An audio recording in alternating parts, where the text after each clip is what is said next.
Habol lang ang report mula kay Edniel Parosa. Ano ang report ni Edniel, Sister L? Piston NCR nagkilos protesta sa Pasig Palengke, binatikos ang service contracting program. RH52 Edniel Parosa. Edniel.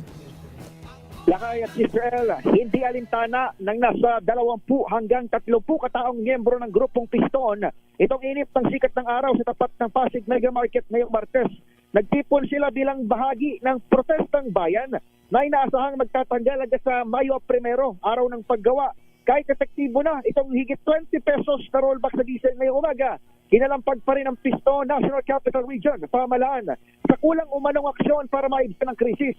Hindi rin bilib ang Transport Group sa service contracting program na inilunsad ng Department of Transportation kahapon para bigyan sana ng subsidiya ang kita ng mga tsuper kapalit ng discounted na biyahe sa mga mananakay.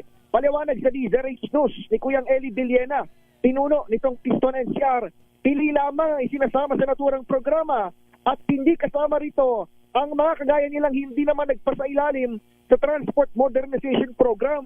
Paglalarawan ni Villena, pinag-aaway at iniinggit lamang ng service contracting program ang mga tsuper at operator na mas piniling hindi magsuko ng kanilang prangkisa sa mga kooperatiba. Pakinggan natin siya. Buwan doon sa sinasabi nilang service contracting na yan, na parang pinag-aaway-aaway lang kami talaga ng gobyerno. Piling-pili lang nila, ilan lang ang kinukuha. Kung talagang para sa amin yan, sana dapat lahat ibinibigay sa amin ang proyektong yan. Pero ilan lang ba? Sa isang ruta may 4 na piraso, may isa, may 2, ganyan. Tanga ng kanilang placard at naglalaki ang speaker na may music. Parawagan din ng Piston NCR ang tasawd sa mga manggagawa.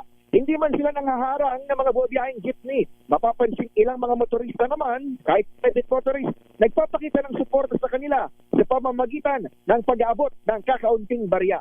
Ako si Edniel Parosa, nag-uulat para sa DZRH. Una sa Pilipinas, una sa Pilipino. Daming bayan.